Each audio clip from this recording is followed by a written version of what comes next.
because you mentioned this in a vlog before that you don't like fast sex, right? That's what made the like first two super times rhythmic, so bad. speedy sex. What does make a guy good at sex? Well, with Mike, he actually does like every time that we have sex, like every single type of stroke. Like he doesn't just do one. So I get like not everything. have guessed this. Is it because you care? I think it's I hate to say this, but I think it's because I've been at it for a long time. Experience is everything. Like that kind of grosses me out. Like whenever I think about it, like, well, that's the sometimes I think like, why is he so good at sex? And I'm like, fuck, it's because he's fucked so many girls. Oh no. Well, that's also been the other kind of savior, and this is the thing I talked about on Adam. That's been the other savior for us. Like if I was like if I was the male Danny coming into this relationship. Some simp guy that's like trying to figure out like no I just mean all I mean is a virgin. That's all I mean. I don't know how that came out. But if I was just like a virgin like simp dude who came into the relationship never having sex before and just like I'm okay with the fact that you've done all that stuff, babe. No, I think it takes an experienced cowboy to wrangle the stallion. That's not what I mean either. All I mean is like my past is fucked too. It just doesn't happen to be on camera. Do you know what I'm saying? And so like except that one time with the VCR. That's true that we talked about on the show before. But like I think another thing, you could speak to it more, but I think another thing that makes a good lover too, and maybe you could attest to it as well, is the details. Are you like even as much as like cradling a girl's head when you're in missionary and she doesn't have anything to put her head on for some reason, like the pillow moves, you know what I'm saying? Like certain like little moves like are the details that come along with experience. You know what's helped me a lot is my wrestling background. Really? Yeah, dead ass. This is the most amazing thing I've ever heard. Dead serious. Yeah, just like I know how to like manipulate bodies and like I'm always aware of where all your like limbs are and where your head is. And, yeah. My dad was almost a professional wrestler. Like WWE? No, like wrestling. Like real wrestling. What do you mean? Isn't that fake wrestling? No, it's real, but like yeah, like Olympics, like really? college Oh, wrestling. shit. Yeah. Both my parents were pre-Olympic. Were you athletic? So I'm super really athletic. Yeah. I take back what I said about your babies, guys.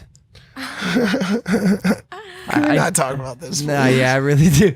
Yeah, we should just go somewhere Logan, else. he was pretty upset when we got home. I was upset with myself. He was like, Logan said that me and Lana would have ugly babies. all night.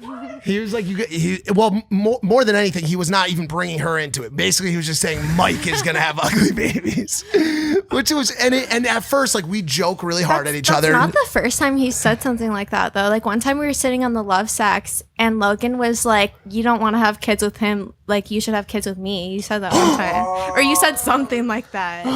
Something along those lines. Was there anyone else there? Or was it just you two? I think you need to say this verbatim, otherwise. I don't remember like exactly. I what didn't you tell said, you but should I have kids with me. remember- What the fuck? She goes something like that. Like what? I need you to verbatim try to say what I said. That's whenever I told you like that our kids would look like albino mice. I don't remember exactly. Could it have? We were talking about like from a sperm donor point of view, not like me and Logan. Like oh wait, I think it was because I forgot. you said you didn't want a kid. You did want a kid, and I said I'll donate my sperm to because she's talked about it because That you know was she it. wants to use a surrogate. Yeah, that was it. Anyways, do you want to talk about the surrogate situation at all? Like not why, but like she wants to have a carrier for her child. She doesn't want to have an extra child. She wants to. That's what Kim and Kanye do. Oh, really? Yeah, and most of the time, what David doesn't realize, because he was roasting me for saying that I want to use a surrogate and a sperm donor, a lot of people who use surrogates, it's because they can't have kids naturally.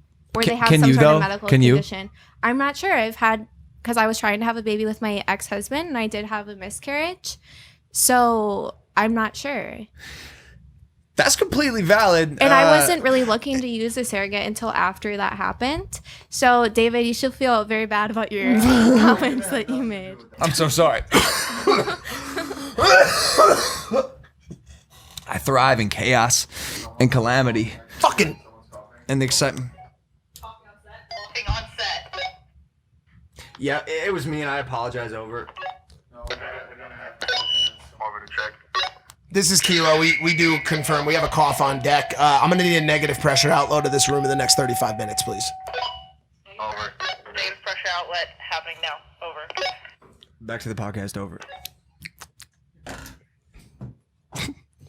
Designer babies.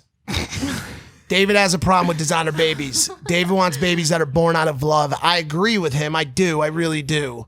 But I believe that the route we are going down is closer and closer to a place where designer babies are more accepted. We've been talking about this for years. I bet you by 2035, 2040, there's more designer babies, coming to fruition. People want the certain color skin. They want the certain color eyes. They want the right brain. It's not just about that. Whenever you make a baby chemically through the lab, like with an egg, test tube, could be your egg, yeah, lab tube baby. They can test the egg for certain genetics, like mental disorders. Yeah, absolutely. And Genetic engineering. So so I could make sure that my baby doesn't have schizophrenia like my sister, because growing up and seeing that, like, it was really, really hard for me and my mom. So I honestly wouldn't want to raise a kid with that, because it's very hectic. Even like my mom's still babysitting her to this day.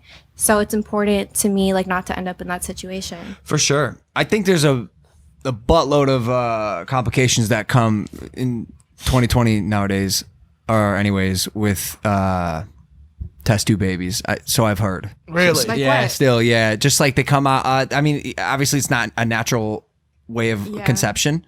Why do you think they come out as like psychopaths? No.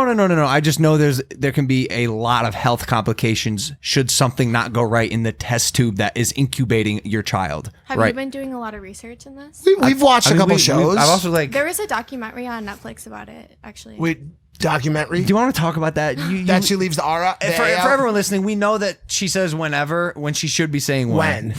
And she calls them documentaries. It's like the A just She doesn't becomes exist. British and she says documentary. Documentary. Here's my question. And the documentary you're talking about is called, we watched it. Yeah, what was it called again, mate?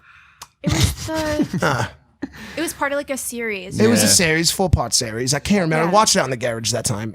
Anyways, here's my question. It's called unnatural selection. We talked about it on the show before. Here's my question. Employees are imperfect. Employees, as you know better than anyone.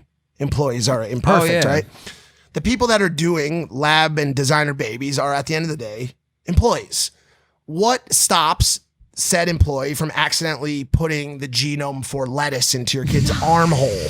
And now your kid comes out and he has a cabbage as an arm. Do you know what I'm saying? Like, that kind of shit doesn't happen when it's sperm to egg. That only happens when they take the genome 3 to whole 4. It does sometimes accidentally put the cabbage in, bro. Or like kale. Well, what if your baby has toes made of kale? Well, I think Can you fucking imagine that shit? Or a fish head. If it's a physical thing, they would be able to tell early on, and they would obviously like. So like your cabbage-armed baby just gets sliced and diced. Nah, you put him at Mademoiselle's Madame Tussauds. Madame Tussauds wax museum to live the one cabbage baby.